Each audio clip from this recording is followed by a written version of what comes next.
Hello दोस्तों, स्वागत है एक बार फिर से आपका मेरे चैनल पर लीगल इज 127 पे। दोस्तों, जैसे आपने मेरा थंबनेल देखा कि अगर आपको अपनी पत्नी से जीतना है ना, या फिर मैं बोलूँ आपको अपना घर बसाना है, चाहे आप वो हस्बैंड हो या वाइफ, मतलब कोई भी इस वक्त मेरी वीडियो देख रहा हो, महिला हो या पुरुष, तो आपको हारना पड़ेगा। अब बहुत लोगों के दिमाग में क्वेश्चन आना पड़ेगा, भाई अगर केस कर रखा है, चाहे पत्नी ने हम पे या पति ने कर रखा है, लड़ाई झगड़ा दोनों में चल रहा है, तो केस तो जीतना पड़ता है, हारना क्यों पड़ेगा।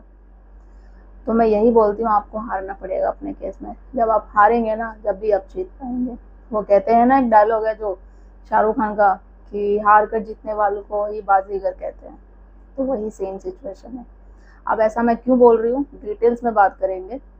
चैनल पे आप मेरे नए जुड़े हैं अब तक, तो चैनल को लाइक करना, शेयर करना, सब्सक्राइब करना बिल्कुल मत भूलिए। साथ ही बेल आइकन दबा दीजिए, ताकि आपको टाइम टाइम पे मेरी वीडियो की नोटिफिकेशन मिलती रहे। तो दोस्तों देखो, आमतौर पे जब जो आप देखते आ रहे हैं कि मैट्रिमोनियल के केसेस, इतने हस्बैंड वाइफ के जो डिस्प्यूट है वो बढ़ते ही चले जा रहे हैं डे बाय डे। हम कोर्ट कचहरी थाने जाते हैं ना, तो और कोई केसों में दिखने को नहीं मिलते, बस ये हस्बैंड वाइफ की केसेस ही। डिवोर्स करा लो, अफेयर चल रहा है, लड़ाई झगड़ा कर रहा है, उसने पत्नी ने आरोप लगा दिए पति पे, पति नहीं रखना चाहता, घर से मार के पीट के बाहर निकाल दिया, मतलब यही एक दूसरे के केसेस, दोनों एक दूसरे पे एलिगेशन ही लगा रहे हैं।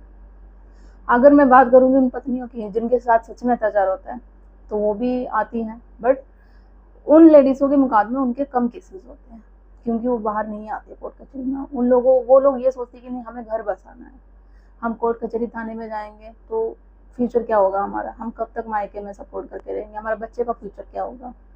तो बहुत सारी चीज़ें वो सोचती है। इन सोचते सोचो में ना, उनके साथ इतना अत्याचार होता है ना, 10-15 साल, मतलब इतने आते हैं मेरे पास कमेंट भी आते हैं उन लेडीज़ों के, वो अत्याचार ही सहती रहती है।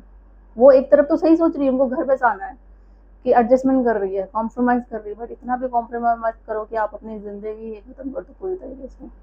तो थोड़ा आवाज़ उठाना न्याय के खिलाफ सीखो आप। अब उन लेडीज़ों की बात की जाए जिनके, मैं बिल्कुल उस वक्त में वीडियो बनाती हूँ जो झूठे केसेस करती रहती है, वो बिल्कुल नहीं सोचती है। वो ये सोचती है, देखो, कि भाई पति को किस तरीके से दबाया जाए, उसको किस तरीके से सबक सिखाना है, उसने मेरी बात क्यों नहीं मानी है, मैं क्यों घर का काम करूँ, मेरी डिमांड क्यों नहीं पूरी की जाती है, मैं क्यों सास की सुनूँ, मैं क्यों नंद की सुनूँ। देखो, जो हस्बैंड वाइफ का जो रिश्ता होता है ना, तो अगर इन दोनों में लड़ाई होती है, कुछ भी होता है, तो किसी न किसी एक को झुकना ही पड़ेगा, जब भी आपका रिश्ता सक्सेसफुल होगा। अगर दोनों ही लड़ोगे, दोनों एक दूसरे पर आरोप लगाओगे, दोनों ही सोचोगे नहीं मैं उसको सबक सिखा दूँ, मैं उसको सबक सिखा दूंगा, तो रिश्ता ऐसे नहीं चलेगा। जब कोई एक झुकेगा ना, जब कोई एक सॉरी बोलेगा, जब कोई एक किसी की इच्छाएं पूरी करेगा, जब ही आपका रिश्ता आगे चल पाएगा। जब शादी होती है ना, तो हस्बैंड, अगर मैं तेरा बात करूँ, तो वो लोग ये सोचते हैं भाई शादी हुई है, एक नया परिवार हमारे सदस्य में ऐड हुआ है, एक नई दुल्हन, एक नई बहू, एक नई पत्नी आई है हमारे घर में। बट वो जब रिश्ता अच्छे से नहीं निकलता है ना, तो जहाँ खुशियाँ होती है ना, वो दुख का माहौल बदल लेती है। चली जाती है छोड़ के घर की बहू, केस कर केस कर देती है, थाने में चली जाती है। अब जो परिवार कभी थाने में नहीं गया, कोर्ट कचहरी नहीं गया, उन पर आरोप लगाए जाते हैं, जैसे जैसे उन्होंने वो काम नहीं किया, तो जो सारा जो सुख का माहौल होता है ना, वो दुख में ऑटोमेटिक बदल जाता है। अब बाद में वो पत्नी क्या करती है कि वो सोचती है, बस वो, अगर कुछ पत्नी की बात करूँ, वो तो सिर्फ चाहती है कि मैं सबक सिखा दूँ पति को, उसने मेरी इच्छाएं पूरी क्यों नहीं करी, डिमांड पूरी क्यों नहीं करी, ये सास ने मुझे ऐसा बोला क्यों, केस कर दूंगी, बाद में जाके मैं जीत जाऊंगी, फिर मैं वापस चली जाऊंगी। देखो, जब आप जीत जाओगे ना, मान लिया कि आप तो केस जीत गए, एंड में क्या होगा, आप ससुराल वापस नहीं जा पाओगे। जहाँ भी चले गए ना, तो क्या पति आपको साथ रख लेगा, वो रिश्ता आपका दोबारा से उस तरीके से बन जाएगा, नहीं। तो आप जीत के भी ना हार जाओगे। मगर आप जब वो केस हार गए ना, आपने सोचा नहीं भाई, मुझे केस को ऐसे नहीं करना, अपना रिश्ता बचाना है, मुझसे गलती हो गई, और पति केस जीत गया, आप हार गए। अगर आपको रिश्ता कंटिन्यू करना है तो जब ही आप जीतोगे। और ये बात दोनों के लिए ही है, चाहे पति, वो पति जो सच में पति के साथ अत्याचार कर रहे हैं। देखो, लड़ाई झगड़ा हर किसी में होता है, चांस हर किसी को दिया जाता है। ये आप दो एक दूसरे पे एलिगेशन लगाओगे, कोर्ट जा रहे हो, कचहरी जा रहे हो, अपना फाइनेंशियली, फिजिकली, मेंटली टेंशन ले रहे हो, पूरी तरीके से वो हो रहे हो, दोनों की ही जिंदगी बर्बाद हो रही है। और अगर आपके बीच में बच्चा है, तो उसका फ्यूचर देखो, उस पर क्या बीत रही है। उसको तो माँ बाप दोनों का प्यार नहीं नसीब हो रहा है, वो तो अभी छोटा है, सोचो। और अगर चलो 1% मान लो छोटा नहीं है तो बड़ा है, तो उस पर भी क्या बीत रही है। ना वो माँ के साथ रह सकता है, ना बाप के साथ रहता है। और अगर दोनों के साथ रह रहा है तो इस समय जो सिचुएशन है आप दोनों की, जो घर में हमेशा लड़ाई झगड़ा होता रहता है, तो बच्चे पे क्या इसका असर पड़ रहा है। तो अगर आप अपने रिश्ते को चांस देना चाहते हो ना, चाहे वो हस्बैंड हो या वाइफ, कोई भी मेरी वीडियो से मैं देख रहा हूँ, तो आप हारना सीखो, जीतना नहीं। जब आप हारोगे ना, तो उसी वक्त आपकी जीत होगी सच्ची।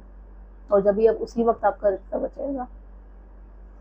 बचेगा जब भी आप संभल पाओगे। नहीं तो देखो, नहीं रहना चाहते ना, अगर अति हो गई है बहुत आपके केसों में कि भाई रहना ही नहीं चाहते हैं, बहुत प्रॉब्लम हो गई है, वाइफ अडल्ट्री में है, उसका कोई और संबंध है शादी के बाद, या शादी से पहले का था अभी तक कंटिन्यू चल रहा है, या उसका मेन मकसद है ही नहीं शादी, मेन पैसा है, वो पैसा चाहती है इसलिए झूठे आरोप में फंसा रही है, तो इसके बहुत सोल्यूशन है। काम करो, बस परमानेंट अलग हो जाओ लीगल तरीके से, बस बात खत्म करो। क्यों इतना लंबा केस कर रहे हो। केस को खत्म करना जल्दी सीखो, और जल्दी खत्म करने के बहुत सारे सॉल्यूशन हैं। तलाक नहीं हो रहा, आपको डिवोर्स नहीं हो रहा, जुडिशियल सेपरेशन हो, आप सेक्शन 10 का केस डालो, सेक्शन 9 का केस डालो, वापस आने के लिए। वापस नहीं आते, डिग्री मिल जाएगी, तो उस बेस पे आप डिवोर्स की पिटीशन फाइल कर सकते हो। उसके अलावा भी है कि आप इरिटेबल और breakdown of marriage, supreme court के पास पावर होती है 142 आर्टिकल, उसका भी यूज कर सकते हो।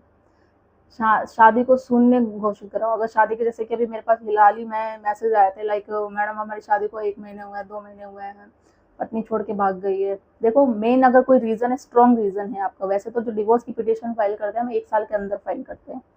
अब जब 1-2 महीने में आपके साथ वैसे सिचुएशन हो रही है, तो कोई स्ट्रॉन्ग है एविडेंस, स्ट्रॉन्ग आधार है आपके पास, तो आप हाईकोर्ट सुप्रीम कोर्ट में आपको जाना पड़ेगा। उस बेस पे आप अपनी जो शादी को पूरी तरीके से शून्य घोषित करा सकते हैं, मतलब शादी को पूरी तरीके से खत्म करा सकते हैं। आप ये साबित करो आपकी शादी बस एक नाम की शादी हुई है, ऐसा कोई रिश्ता भी बना नहीं है हस्बैंड वाइफ का, और रीजन क्या है आपका तलाक लेने का, वो चीजें करो, तो हाईकोर्ट सुप्रीम कोर्ट में पावर होती है, आपकी शादी को पूरी तरीके से खत्म कर देंगे। बस आपको फाइट करना पड़ेगा, ऊपर तक जाना पड़ेगा। अगर नीचे आपकी फैमिली कोर्ट नहीं होती है, सॉल्यूशन सबके पास ही है, बस आपको एंड तक लड़ना पड़ेगा। और यही मैं बस यही बोलना चाहूंगी, अगर आपको अपना रिश्ता बचाना है, मेन प्रॉब्लम देखो क्या होती है, हस्बैंड क्या सोचता है, पत्नी वापस आ जाए घर। पत्नी क्या सोचती है कि मुझे हस्बैंड बुला क्यों नहीं रहा है, मैं वापस जाना चाहती हूँ। और दोनों की प्रॉब्लम क्या है आप खुद सोचिए। हस्बैंड ये चाह रहा है पत्नी वापस आ जाए, बस वो वापस क्यों नहीं आ रही है, क्योंकि उसको साथ में आपके रहना ही नहीं है। आप ये सोच रहे हैं मेरी पत्नी है, कोई बात नहीं, आ जाएगी, आपके दिल में तो उसके लिए प्यार है, बट वो नहीं है, वो आपको नीचा दिखाना चाहती है, सबक सिखाना चाहती है। सबक सिखा के आपको आपके पेरेंट्स को फंसा के उसके बाद शायद आ जाए, या फिर आए ही ना, क्योंकि इसका रिश्ता ही शायद और किसी के पास हो। तो ये जो सोच रहे हैं ना पत्नी वापस आ जाएगी, तो वो नहीं आएगी, ये सोचना बंद करिए। और जो पत्नी सोच रही है कि मैं केस करके उनको सबक सिखा के वापस अपने ससुराल चले जाऊंगी, और उसके बाद सोचती पति, फिर ये सब करने के बाद सोचती पति मुझे क्यों नहीं बुला रहा है, मैं वापस क्यों नहीं जा पा रही हूँ ससुराल। तो आप खुद सोचो ना, क्यों नहीं जा पा रहे हो, पति क्यों नहीं बुला रहा है। आपने ही गलती करी है शायद, आपने क्यों केसेस किया। जब आपको रिश्ता बचाना है तो आप दोनों की बस ये है, कहीं ना कहीं आप दोनों ये सोचो रिश्ता बचाना है, रिश्ता आपको कंटिन्यू रखना है ना अगर शादी का, तो दोनों में से किसी एक को झुकना सीखो, थोड़ा एडजस्टमेंट करना सीखो। अगर हस्बैंड गुस्सा कर रहा है शांत करना, तो वाइफ को थोड़ा शांत रहना चाहिए। अगर वाइफ गुस्से में है, जो चीज़ें हैं, तो थोड़ा हस्बैंड को शांत रहना चाहिए। अगर दोनों ही चिल्लाओगे, दोनों ही लड़ाई झगड़ा करोगे, तो बात बिगड़नी ही बिगड़नी, बनेगी तो बिल्कुल नहीं। और यही नियम है, यही दस्तूर है। तो एडजस्टमेंट करना, थोड़ा झुकना सीखो, जब भी रिश्ता बचेगा, वरना तो कोर्ट तो है ही, कचहरी है ही, जाते रहो, केस और बढ़ते जा रहे हैं, एक और केस बढ़ेगा, और केस बढ़ता रहेगा, स्कैम तो चलते ही जा रहे हैं, और झूठे पे झूठे। तो आशा करती हूँ आपको वीडियो पसंद आई होगी। जो चीज़ें मैंने बोली है वो इम्प्लीमेंट करके देखो। मैंने अभी तक जितनी भी वीडियो बनाई है, सिर्फ मेन मकसद मुझे वीडियो बनाना ही नहीं है, आप लोगों को दिखाना ही नहीं है, उससे आपको हेल्प मिल सके, आप अपने केस में वो इम्प्लीमेंट कर सको, आपको हेल्प मिले। जो चीज़ें मैं बताती हूँ लीगल होते हैं, लीगल बिल्कुल तरीके बताती हूँ, प्रैक्टिकल चीज़ें होती है, आप अपने केस में इम्प्लीमेंट करके देखो। जब हेल्प मिलेगी ना, तो जब मैं चाहूँगी और आपको मोटिवेशन मिलती होगी, तो ज़रूर मुझे बताइएगा। मेरे सब्सक्राइबर बहुत है जो मुझे बोलते हैं कि मैम हमें आपकी वीडियो देख के अच्छा लगता है, हम अपने केस में हेल्प करते हैं। तो मुझे ये सारी चीज़ें सुन के बहुत अच्छा लगता है कि मैं जो चाह रही हूँ लोगों की हेल्प करना, वो चीज़ पहुँच पा रही है लोगों तक। क्योंकि आम तौर पर जब भी आप लोग जाते हैं ना किसी भी एडवोकेट के पास, कोई भी अगर फ़ोन पे अपॉइंटमेंट बुक करेंगे, फेस टू फेस भी मिलेंगे, मैं भले ही अपनी भी बात कर रही हूँ तो कोई भी चार्ज लेता है, ठीक है। बट थोड़ा बिजी शेड्यूल में से 10-15 मिनट का टाइम निकाल के ना उन लोगों की बात की जाए जो बहुत फाइनेंशियली वीक है, जो पेमेंट नहीं कर सकते। आजकल डिजिटल ज़माना है, सोशल वेयर है, तो वो सब यूट्यूब पे सारी डिजिटल जाते हैं कि कोई ना कोई ऐसी टेक्निक हो हम देखें।